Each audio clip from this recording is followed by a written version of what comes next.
Ça c'est Simon.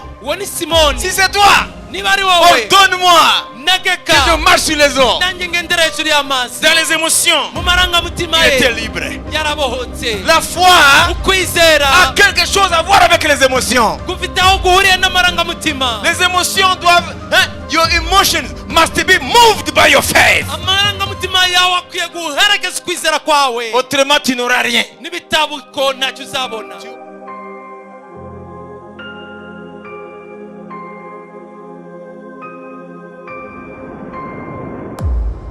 C'est un temps très court qui nous reste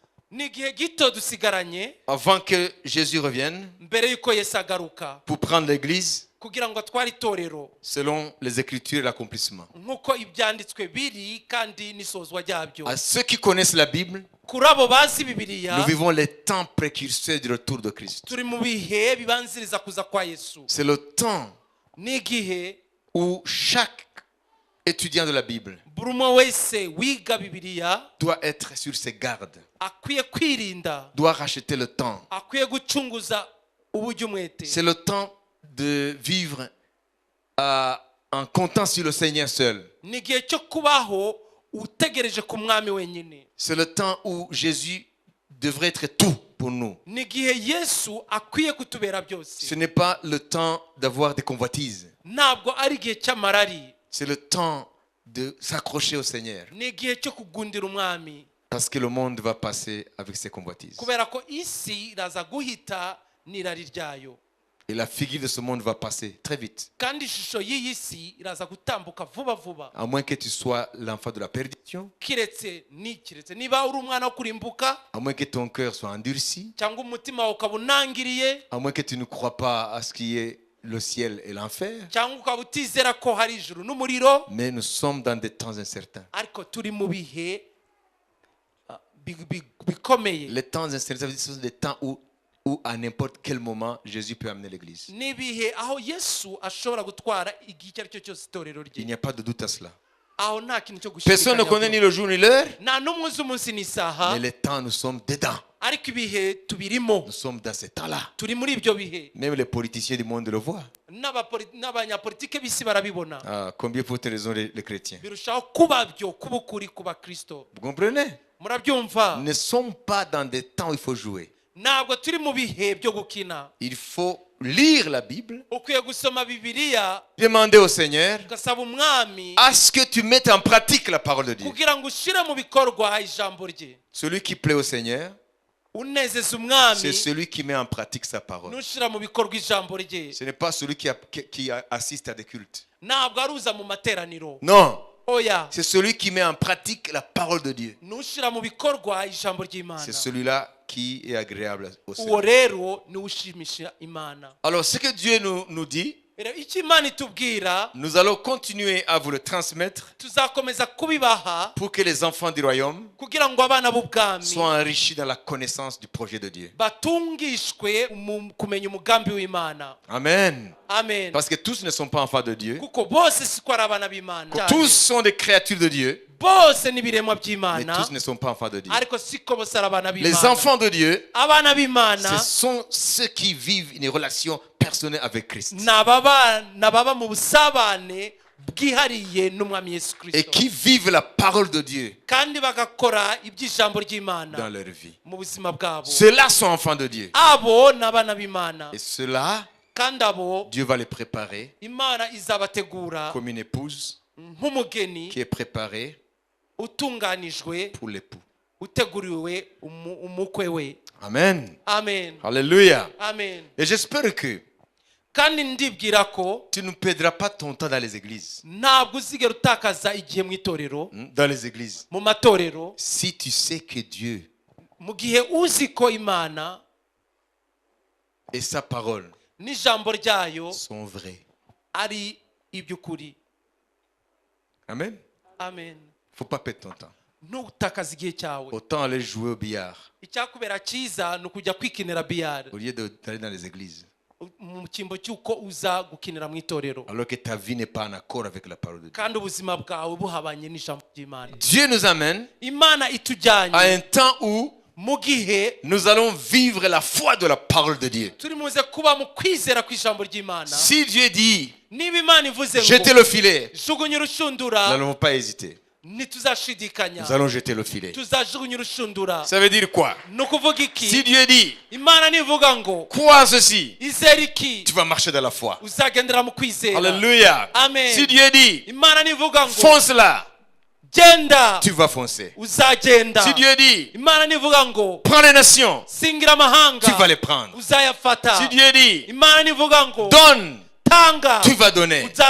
Si Dieu dit, jeûne, tu vas jeûner. Si Dieu dit, veille, tu vas veiller. C'est le temps de mettre notre vie en action en accord avec la parole de Dieu. Ce n'est pas le temps d'être spectateur. Ce temps est fini. C'est le temps où ta vie doit être en accord avec la parole. Le temps du tourisme spirituel des églises est fini. Le temps d'être vadrouilleur est fini. C'est le temps de mettre notre vie en accord avec la parole de Dieu. Jésus, il est avec ceux qui marchent avec lui dans la foi et la communion.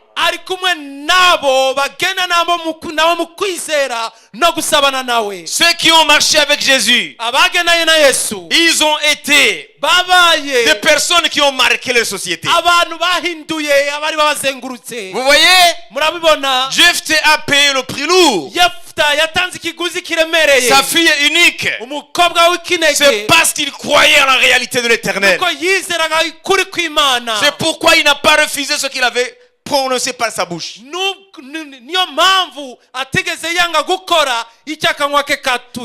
ne connaissait pas Dieu, il n'aurait pas accompli son vœu. Vous comprenez? Il avait la victoire. Pourquoi aller sacrifier sa fille? Mais il avait déjà la victoire. Pourquoi aller immoler sa fille? C'est parce que Jephthé connaissait l'Éternel. Il connaissait les conséquences de ne pas tenir sa parole devant Dieu. Alors peuple de Dieu, vous qui voulez quitter le rang de vadrouilleurs seulement, qui ne sont pas engagés avec Dieu, j'ai une bonne nouvelle pour vous pour terminer. Dieu va nous utiliser puissamment. Dieu va nous élever dans la puissance de l'esprit. Dieu va nous donner le trésor des nations. Dieu va nous donner les richesses enfouies. Ce ne sont pas un slogan. Ce n'est pas un chant de Barocoré qui ne parle que parler. Dieu bénis-moi, bénis-moi. Nous sommes prêts à payer le prix pour que Dieu nous donne les nations. Nous sommes prêts à donner même notre vie pour que Jésus soit glorifié dans les nations. Et Dieu va nous utiliser. Ce n'est pas seulement au Rwanda. Il va nous utiliser dans toute l'Afrique. Dieu nous a donné l'Afrique. Dieu nous a donné l'Amérique. Dieu nous a donné l'Europe. Il nous a donné l'Asie. Dieu va nous donner. Alors pour terminer, j'aimerais vous dire ceci. Cette semaine passée, Dieu nous a donné les Antilles. Dieu nous a donné les Antilles. Dieu nous a donné Guadeloupe, Martinique, Saint-Domingue, Saint-Domingue, toutes les îles là du Pacifique. Nous avons eu un coup de téléphone de là. Vous comprenez? Et là, ils ont dit, nous sommes connectés à Harvest Africa. Et ils sont en train de préparer dans les années à venir une grande conférence dans les Antilles Harvest Africa. byantiye. Alafu wewe uko hapo unaangalia tu. Utazeka hapa wewe. Uzasazira hano wowe. Mais Dieu t'a appelé plus que tu es en train de faire. Imana yaguhamagara birenze ibyo urakora. Ubaho nk'abo bantu bo hanze.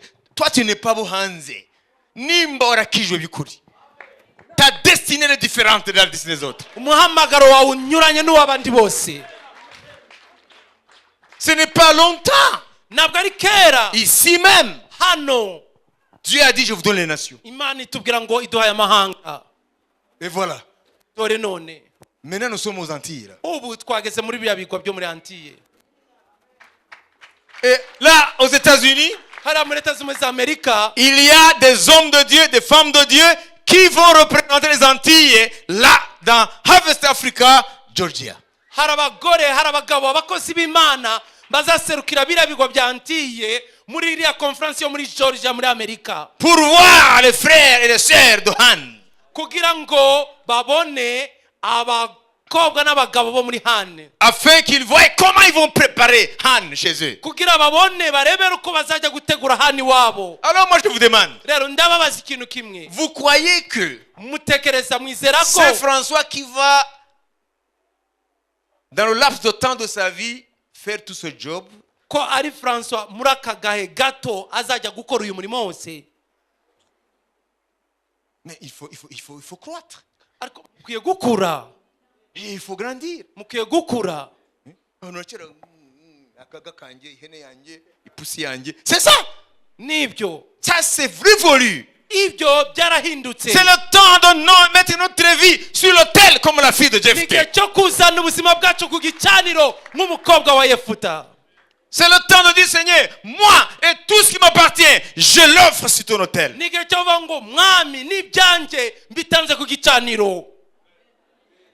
C'est le temps de quitter ces petits chicanements entre vous là. Hein? Non, c'est le temps de voir la grandeur de Dieu. C'est le temps de dépasser les limites dans lesquelles le diable vous place. C'est un monde globalisé dans lequel nous vivons aujourd'hui. Vous voyez? Les gens n'ont pas compris. Nous sommes dans un monde globalisé. Il faut que nos pensées soient ouvertes à l'échelle de la planète. Vous savez, le précurseur du panafricanisme, celui qui a dévancé les Nkrumah et les autres, vous comprenez? Il s'appelle Marcus Garvey, qui était de la Martinique. Il est né en 1887. Il est mort à 52 ans à Londres. Celui qui a le premier lancé le mouvement qui s'appelait Back to Africa. Que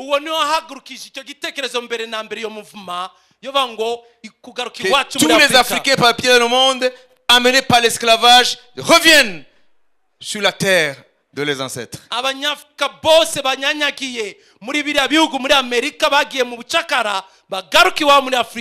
Partout. Ah, il a dit ceci. Il a écrit beaucoup de choses. Marcus Garvey. Il a dit, si tu n'as pas confiance en ce que Dieu a mis en toi, parce qu'il était un garçon de chair dans l'église, ça veut dire qu'il connaissait la Bible. Vous comprenez? Je termine. Il a dit ceci. Si vous n'avez pas confiance en ce que Dieu a fait de vous, vous êtes déjà dans l'échec de votre vie. C'est ce qu'il a dit. Ça veut dire quoi? Ça veut dire la première chose. Si la Bible te dit ceci, et tu l'accapares et tu la commences à la mettre en pratique. Il faut avoir confiance que tu as déjà ce que la parole a dit. C'est ça la confiance en toi. Ce n'est pas en toi en tant que Dieu, mais la confiance en ce que Dieu a fait de toi. Mais Dieu nous dit, vous n'êtes pas petit, je vous donne les nations. Mais il faut le savoir, il faut le croire, il faut y aller. Oh, vous voyez, nous vivons un pays qu'on appelle landlocked country. Comprenez? Nous sommes un petit pays qui n'a pas accès à la mer. Mais cela ne veut pas dire que notre intelligence doit être une intelligence enclavée.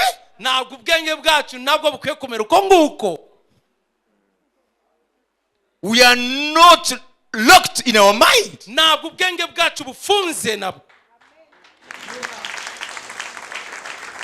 Hein? Tu peux vivre dans un pays enclavé, mais avoir une intelligence, avoir une vision qui est désenclavée.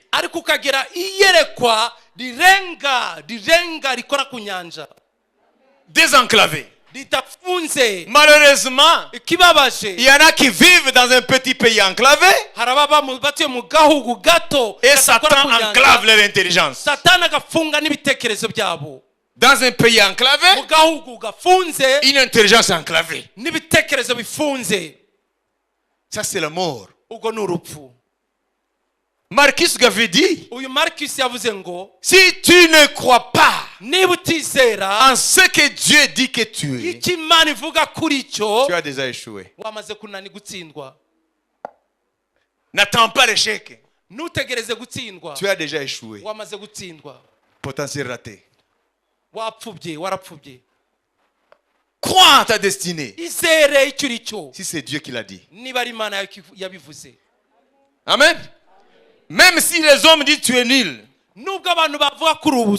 Mais si Dieu dit, je fais de toi un héros, crois en ce que Dieu dit. Balaye dans le verre de main ce que les hommes disent. Balaye dans le verre de main ce que les hommes disent. Ça veut dire balayer, enlever ce que les hommes disent. Si Dieu dit tu es nul, tu es nul. Alors tu es nul.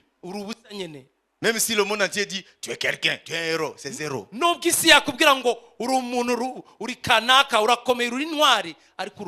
Si Dieu le dit, tu es nul, tu es nul. Parce que l'Éthiopien ne peut jamais changer la couleur de sa peau. Ni le léopard ses taches. Mais la joie, c'est que Dieu ne nous dit pas que nous sommes nuls. Dieu dit, bonjour vaillant héros. Il a fait de nous des héros. Nous sommes des héros. Alléluia. Amen. Et nous allons défaire les Goliaths. Nous sommes des héros. Nous allons mettre en échec les Madians. Oh, moi je n'attends pas à ce que je sois nul. Moi je n'attends pas à ce que le monde m'écrase. Moi je crois ce que Dieu dit. Dieu ne m'appelle jamais zéro. Dieu m'appelle héros. Toi aussi c'est pareil. Si le monde t'a dit que tu es zéro, hein, il faut te barbouiller. Vous voyez un canard en sortant de l'eau? Ou un chien,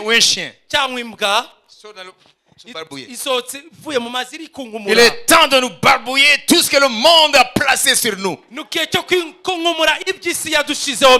que le monde a prophétisé sur nous. iby'isi yaduhanuyeho byose, Tout ce que les hommes ont dit sur nous. ibyo abantu batuvuzeho byose, Tout ce que les gens ont dit sur toi. ibyo abantu bakuvuzeho, Tout ce que tu t'es dit toi-même. n'ibyo wibwira ubwawe. C'est le temps de te barbouiller tout ça. n'igihe cyo kwikunkumura no kwiyambura C'est le ibyo, temps de recevoir ce que Dieu dit. n'igihe cyo kwakira ibyo Imana ivuga, Parce que l'Éternel est un Dieu fidèle. kuko Imana ni Imana yo Il kwizerwa. promet et il agit. irasezeranya igasohoza, Il promet et il agit. irasezeranya igasohoza. C'est que les hommes ne sont pas sérieux avec lui. nuko abantu batamaramaje hamwe nayo. C'est ça le problème. icyo nicyo kibazo. On a plein de religieux.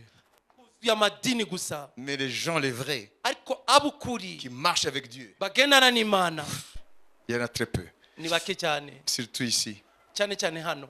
Pas ici, je dis dans le pays enclavé. ntabwo ndavuga hano mu itorero, ndavuga mu gihugu. Les gens qui sont sérieux. abantu bamaramaje. C'est pourquoi les autorités disent, mais l'église, vous faites quoi? niyo mpamvu abayobozi bavuga ngo itorero rirakora iki. Vous voyez? C'est nous ni qui twebwe, sommes responsables. ni twebwe tubifiteho. Nous ne sommes pas ce que Dieu dit. ntabwo turi icyo Imana ivuga ko turi cyo. Oui, agatebo yorivu. Vous vous êtes fait agatebo, ici bashiramo ivu.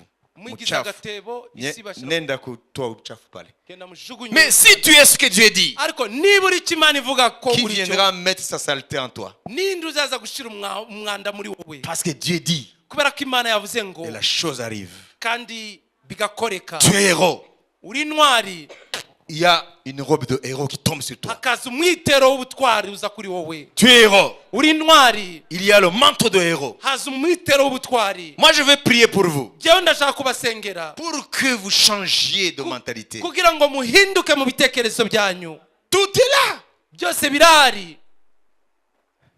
It's a question of mindset. ni ikibazo cy'imitekerereze. C'est tout.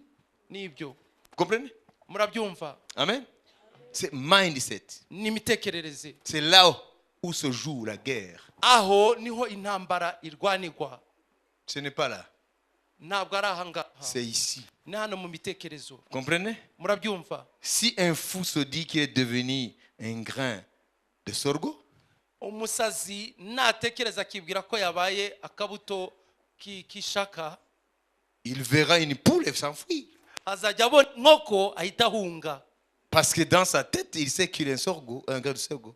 kubera ko mu mutwe we azaba atekereza ko yabaye akabuto k'ishaka. Quand il verra une poule, nabona inkoko gusa même des poussins, n'udushwi, il va se cacher en dessous. azajya kwihisha munsi. C'est là, ni hano, ici. ahangaha Vous êtes une grande armée. muri ngabo nini nyinshi cyane.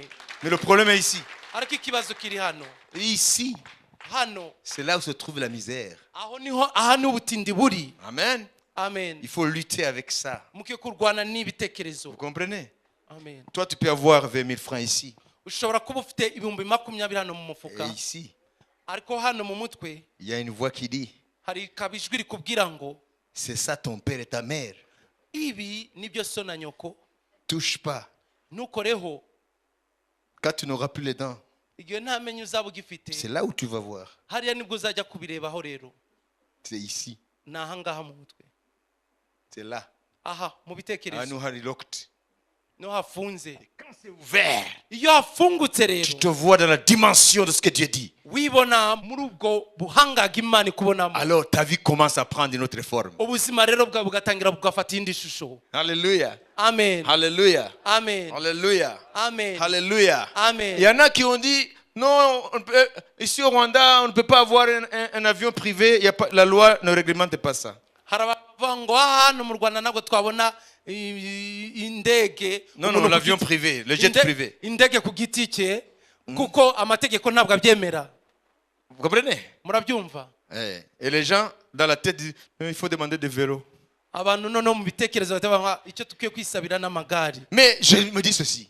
Et après, je vous lâche. ndibwira nkano nkahita nitekereza ibi. Comment est-ce que l'Éternel nous donne les nations? ni gute Imana yaduha amahanga Et nous devons les récolter, les moissonner dans un laps de temps parce que le temps presse. Jésus revient bientôt. kandi tukasabwa kuyasarura mu gihe gito kubera ko Yesu aje. Est-ce que vous croyez que Dieu mutekereza se ko Imana parle sans avoir pourvu à tout? ivuga itaramaze guteganya ibikenewe byose? Il sait que irazi ko lorsque nous sommes tributaires des compagnies aériennes, iyo dutegekwa tuyobogwa Des fois, ils annulent nos schedules. C'est que je crois.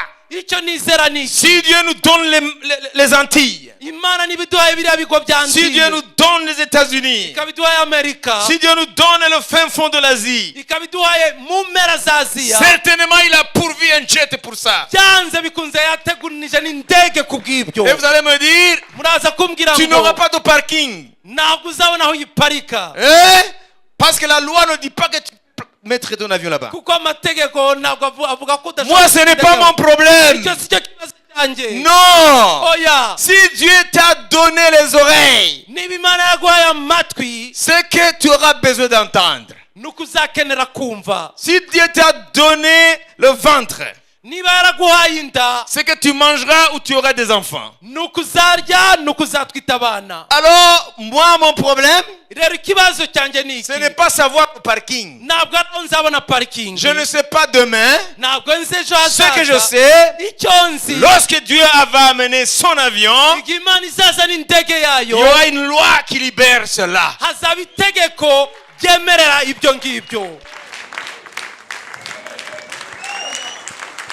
Dis à celui qui est avec toi, ce fou de François, fais gaffe à ce qu'il dit. Hein? Parce qu'il ne parle jamais à la légère. Moi je vous dis, vous le verrez avec vos yeux. Mais je continue. Mais vous le mangerez. Qui sont les premiers? Écoutez-moi. Qui sont les premiers? Qui veulent monter les premiers pour fêter cet avion? Les premiers qui vont entrer. Commence à te réjouir. Commence à vous réjouir de ça. Vous savez que le Rwanda a un projet de construire un grand aéroport international. Là à Bugesera. Mais pourquoi un aéroport international qui a la dimension des aéroports internationaux? C'est parce que les Rwandais dans l'avenir, il y en a qui vont avoir des avions privés. Et parmi les premiers, ce sont ceux qui vont l'utiliser pour le royaume de Dieu.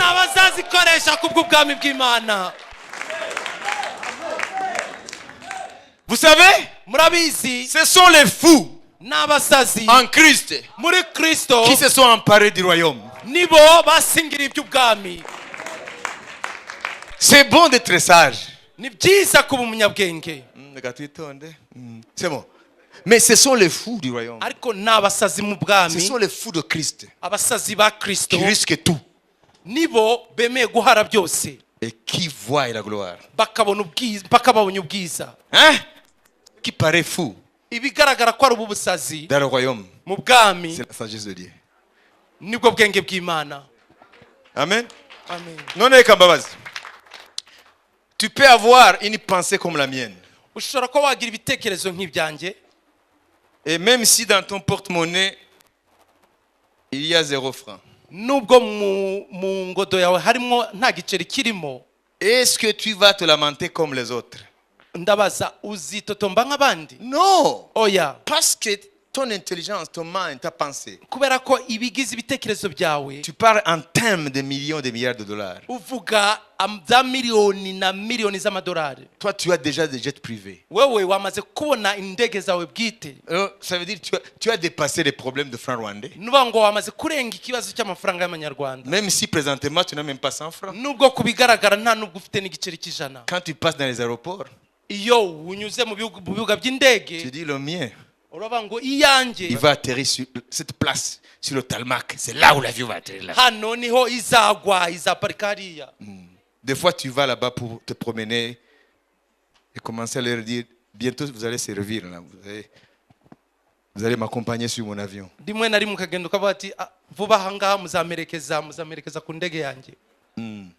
Bonjour madame, bonjour monsieur. Vous travaillez ici à l'aéroport? Qu'est-ce que vous faites? Elle dit, hein? Ok. Ça, c'est bon de faire, c'est bien de faire connaissance. ni byiza kumenyana Parce que bientôt, kubera ko vuba tu auras affaire sur mon avion. uzaba ufite akazi ku ndege yanjye. Tu t'en fous, c'est rigole. Ntabwo wita ku byo baseka. C'est son affaire. Nibye. Toi, tu marches sur la parole. Wowe ugenda ku ijambo. Vous comprenez? Murabyumva? Ça fait pas longtemps qu'on va payer les avions des autres. Ntabwo ari igihe kirekire tuzongera kujya twishyura amatike ku ndege z'abandi. Vous le verrez. Muzabibona. Amen. Amen. Alléluia. Amen. Alléluia. Amen. Ça, c'est pour le royaume. Aho byerekeranye n'ubwami. Et qu'en est-il de ta propre vie? Wowe se ku bugingo bwawe se. Tu espères quoi? Witeze iki? Tu quittes aujourd'hui cet endroit. Uri buve hano uyu munsi. Tu quittes cette maison de Dieu. Uvuye muri inzu y'Imana uyu munsi. Avec quel acquis dans la foi pour ta vie? Ni giki wungutse ku buzima bwawe mu kwizera? Qu'est-ce qui va changer ton statu quo? Ni giki kiza guhindura ubuzima bwawe? C'est ça ce que je veux. Nibyo nshaka. Quitte ici Va hano avec une pensée de Dieu. n'ibitekerezo by'Imana. Faut pas rentrer comme ça comme tu es venu. Ntabwo ukwiye gusubira inyuma uko waje. Le monde n'a pas été fait par des lâches. Isi ntabwo yigeze itegekwa cyangwa ihindurwa n'abanyabwoba. Ce sont les gens qui osent. N'abantu batinyuka. Qui osent croire dans ce qu'ils sont. Bakizera ikibarimo. Et dans ce que Dieu a dit. No mu by'Imana yavuze. Comprenez? Murabyumva? Quand nous allons aux États-Unis là-bas, vous croyez que je vais aller comme ça? À chaque aéroport, j'appelle la promesse de Dieu. À chaque aéroport. Ce n'est pas pour notre gloire. C'est pour sa gloire. Comprenez? Est-ce que vous comprenez? Ceux qui connaissent Dieu, ils savent ce que je dis. Amen. Amen. Rien n'est impossible à notre Dieu. Rien n'est impossible à celui qui croit. Rien n'est impossible. Hein? Commence à te connecter. Connecte-toi au Dieu vivant. Jésus-Christ. Sois sérieux avec sa parole. Tu verras comment il va faire. Tu vois comment il va te lancer jusqu'au sommet de l'ascenseur. Comprenez? C'est ici. C'est là où se trouve l'ennemi de la foi. Hein? En tout cas, je ne vais pas quitter ce monde sans voir Dieu nous donner les nations. Toutes les nations. Toutes les nations. Alléluia. Amen. Amen. Amen. Alléluia. Amen. Parce que il dit, je ferai miséricorde à qui je ferai miséricorde. En d'autres termes, je lèverai celui que je vais élever. Ça, c'est Dieu. Mais il rajoute aussi, même celui qui n'était pas dans mon agenda,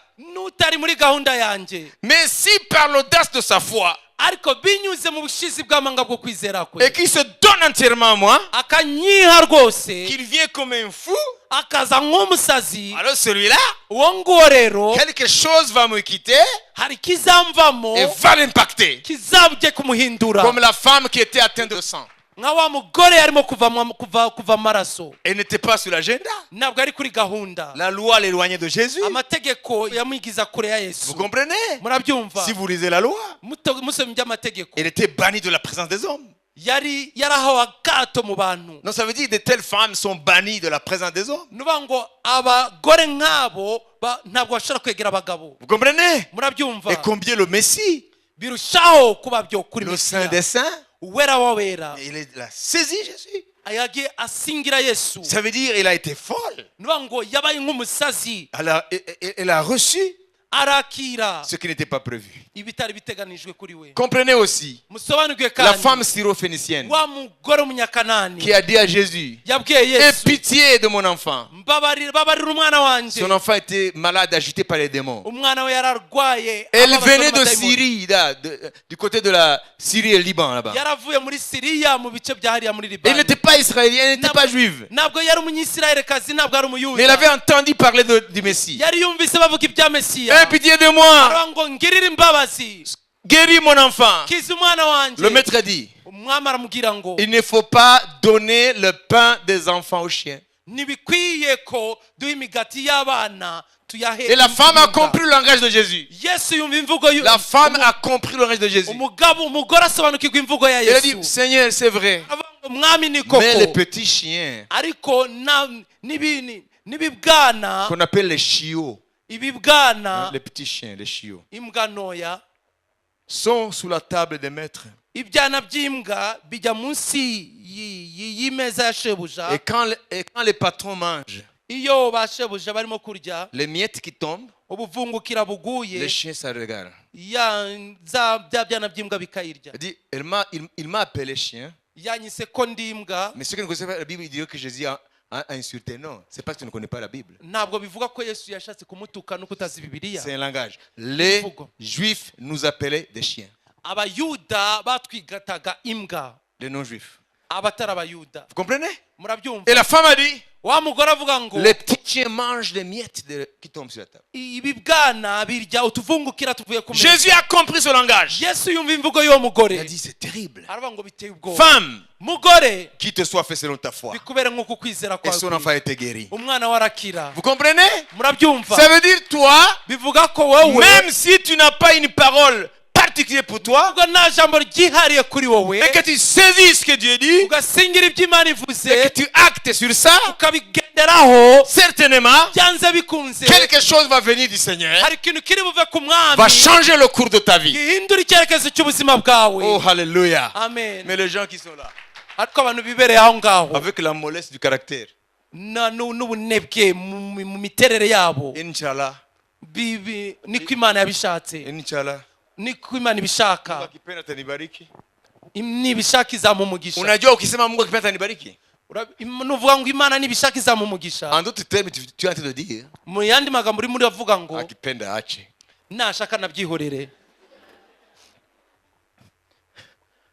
Dieu aime les violents. Dieu aime les violents dans la foi. Nous allons prendre possession des nations. Bapende wasipende, tutashika mataifa. Hallelujah. Amen. Na tamhubiri Yesu Kristo. Hallelujah. Amen. Le Rwanda va être la bénédiction pour les nations. Même dans le domaine de l'évangile. Mumenyereye abazungu baza hano bagashinga amatorero, bakazana imfashanyo, n'abanyarwanda bayashinze baba yashingiye abazungu ngo bajye kubaha akantu, ibintu byose biri hano ngo icyicaro kiri muri Canada, icyicaro kiri muri Amerika, abaterankunga bari muri Mexique. Nimwe mubona? Maintenant le temps, c'est le temps du changement de paradigme. Maintenant, ceux qui ont compris le temps de Dieu, c'est le sud qui va bénir le nord. Nous allons là-bas comme ils sont venus chez nous dans le passé. Nous allons là-bas maintenant. C'est le temps de Dieu d'agir sur l'Afrique. Alléluia. Amen. Alléluia. Amen. Hindura mindset. Nujye kuvuga ngo umuterankunga ngo nuruhu rwera, ibyo byarashaje. Ibyo birekere soko na nyogokuru. Muranyumva? Mwebwe muri young generation, we are living in paradigm shift. Turi aho ibintu turi mu gihe kibigiye, ibintu byahinduye isura. Et vous êtes privilégiés de savoir. Kandi mwebwe murahiriwe kubimenya. Amen. Amen. Murabona? Mbere noneho ati mutegura ibiterane kuri stade haza abazungu. Siko bimeze. Ubu baro barategura muri Amerika hazaza abanyarwanda.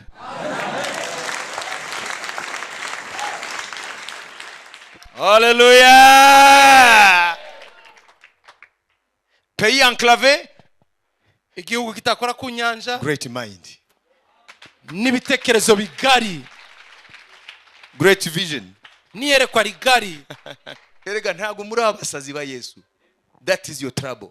Nicyo kibazo cyanyu. Abantu sinzi ibintu bateza mu mitwe yabo. Ukarindira abantu ko banezerwa mwami. Muzanezerwa yuko ijuru byaguyeho. Satani yashyize abantu mu gatebo bafunze. Où sont tes émotions? Amaranga mutima yawe ari he? Où sont tes émotions? Amaranga mutima yawe ari he? Regardez-moi.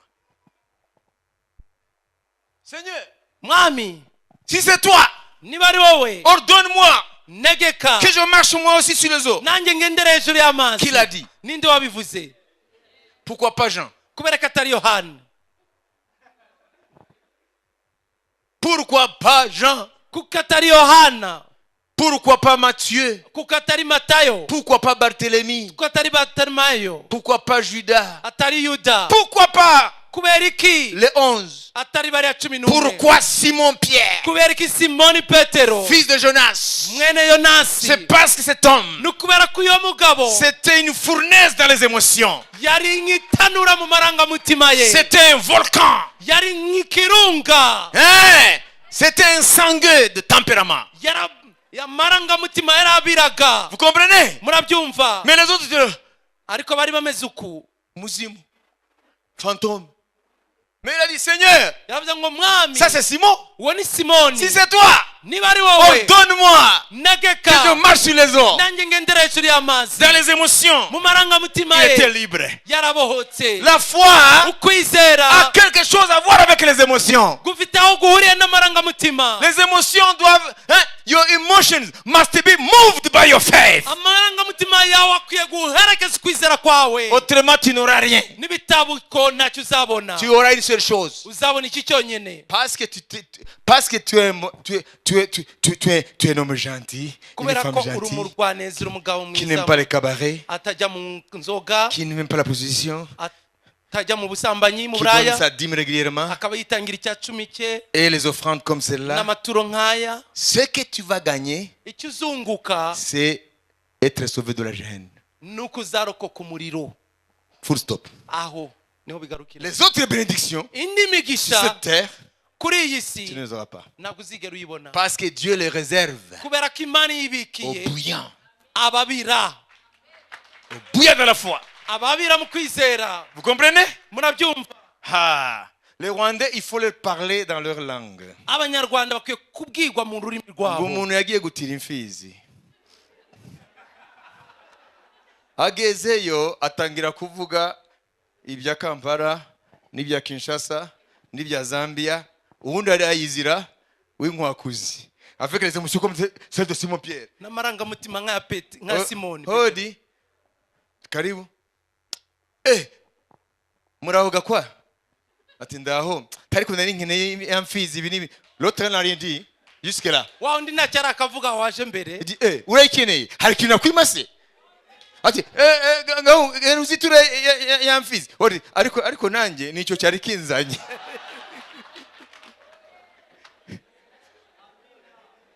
Il faut être gakwaya. Amen. Il faut être le gakwaya. Muke kumbera nk'abagakwaya.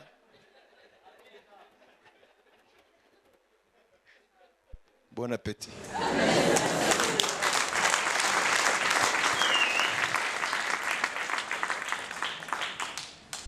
Amen. Amen. On termine pour aujourd'hui. Mais on ne termine pas pour toujours. On va continuer. Alléluia. Amen. Qui part avec quelque chose? C'est vrai? Je veux, avant que je vous donne la bénédiction apostolique, je veux que vous puissiez prendre la température de vos émotions. Touche là. Tes émotions arrivent à quel degré? Il y a des gens qui t'observent. Les émotions sont en dessous de zéro. amarangamutima yabo ari munsi y'igipimo cya 0. Dans la chambre froide. Muri cya cyumba cy'ubukonje. Quels sont les hommes qui vont dans la chambre froide? Ni bande baba muri kiriya cyumba cy'ubukonje, bajyana muri kiriya cyumba cy'ubukonje? Ce sont les morts. Abapfuye. Voilà pourquoi Paul dit, niyo mpamvu Pawulo avuga ngo, réveille-toi kanguka wowe qui dort entre les morts, usinziriye mu bapfuye, afin que Christ kugira ngo Kristo akumurikire.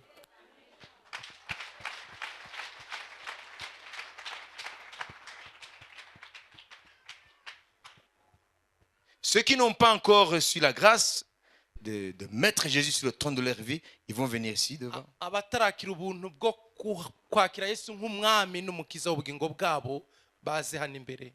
Dans ce jour, il n'y a pas beaucoup de conversions. Muri iyi minsi yacu nta bantu bariho barakizwa. Parce que les gens sont ailleurs. Kuko abantu bibereye ahandi. Ça, c'est les stratégies du diable. Iyo ni imigenzereze ya Satani. Mais une chose, ariko ikintu kimwe, c'est que la parole s'accomplit. Nuko ijambo ririmo rirasohora. Heureux celui qui a cru. Ahigwa uwizeye. Alors, pour ceux qui sont convertis déjà, kubamaze guhindukira umwami, je vais vous donner la bénédiction apostolique. Reka mbaho umugisha w'intumwa. S'il n'y a pas ceux qui veulent recevoir le salut, niba nta abatakeneye kwakira Yesu, mais je vous donne un conseil gratuit. Ariko reka mbahe impanuro kubusa. Va chez toi, jiwawe, devant ton lunch, mbere ya meza yawe, la nourriture qui t'est préparée, ibiryo byaguteguriwe, et je crois que tu l'as, kandi bwira ko bifite, et regarde la nourriture, hanyuma witegereze iryo funguro, et puis pose-toi la question. Hanyuma wibaze iki kibazo.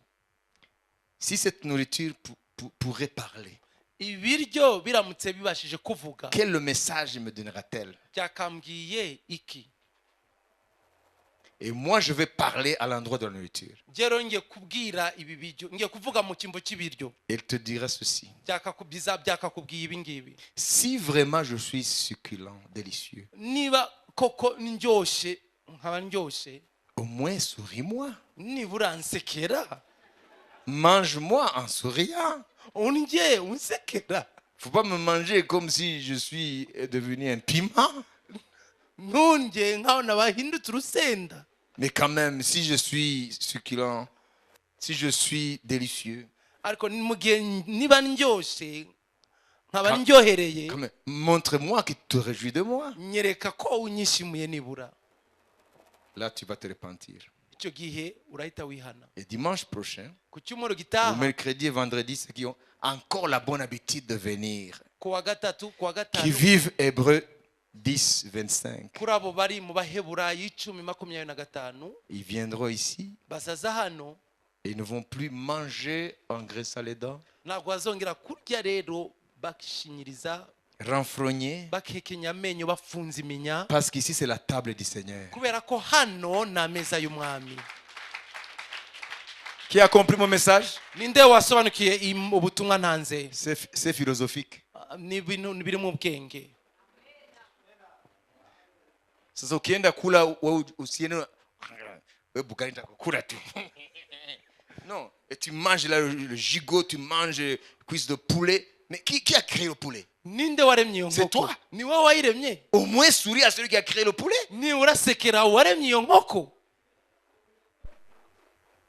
On est malade. Rends grâce en tout. Et pour tout. Parce que tout est gratuit. Tu ne manges pas parce que tu es plus intelligent. Tu ne manges pas parce que tu es le plus fort ou le plus filou. C'est pour cela que les autres ne mangent pas. Tu le manges parce que celui qui a créé toutes choses, il a permis à ce que tu le manges. Il y en a qui ont la nourriture, mais qui n'ont plus d'estomac pour acquérir la nourriture. Je connais un Richard à qui on avait amputé 2/3 de l'estomac. Il ne pouvait même pas prendre une banane. Bamuhaga une bouillie comme un bébé. une cuillère de bouillie. C'est ce qu'on appelle survivre. Mais il est mort finalement. Toi, tu as un bon estomac. Garni. Hein? Comme la riz là, hein? Avec des pierres concassées là. Hein? Tu as un estomac blindé. Même des fois, tu n'épargnes même pas les os. Mais tu ne tombes pas malade. Mais tu ne loues jamais le Seigneur. Ça, c'est un problème. C'est un problème, ça. Il y a un fou qui a dit un jour, vous les hommes, vous payerez cher. Si quand Dieu va vous donner la facture de l'air que vous respirez, vous allez payer cher. Qui respire ici? Tout le monde. Et si Dieu te donne la facture, va à la station là-bas. Ils font payer le pneumastos là-bas. Si tu es client, gratuitement. Ailleurs, on paye même l'air là. Il y a des pays où tu payes si tu n'es pas client. Combien de volumes d'air tu as utilisé depuis que tu es né? Et aujourd'hui tu es là. Hein? L'action de grâce. Je reviens encore sur l'action de grâce. C'est ça qui différencie ce qui réjouit Dieu et ce qui l'attriste. C'est une reconnaissance. Je vis par toi et pour toi. Si je dors, je ne sais pas si je vais me réveiller.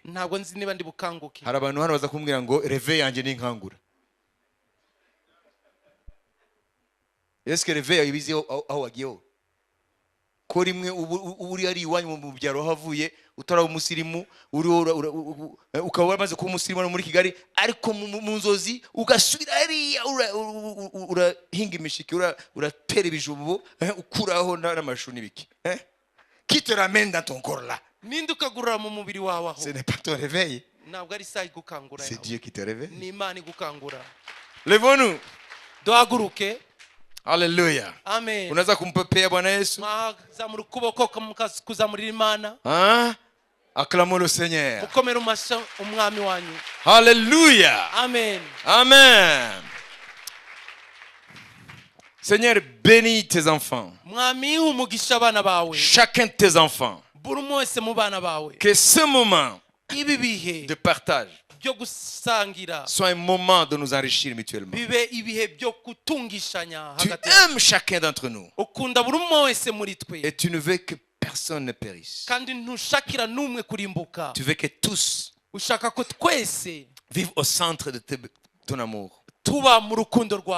Bénis ce peuple. Tu connais chacun, ses défis, ses peurs, ses attentes. Je prie, Seigneur, pour que tu te révèles à chacun d'une façon nouvelle.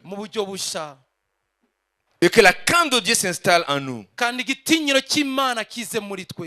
Révèle-nous ta gloire, Seigneur. Non pas à cause de nous, mais à cause de ton nom. Merci, Seigneur, de te faire un peuple qui te glorifie, rempli des actions de grâce.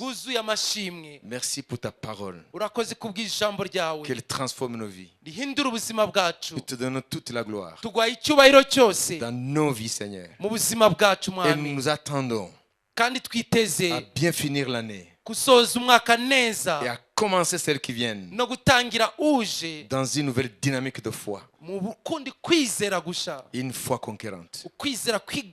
Dans le nom de Jésus. Amen. Amen. Amen. Ubuntu bw'Umwami wacu Yesu Kristo n'urukundo rw'Imana no gusabana n'Umwuka Wera bijyana natwe twese. Amen. Shalom. Bénissez-vous mutuellement. Amahoro muhana umugisha hagati yanyu. Merci. Murakoze.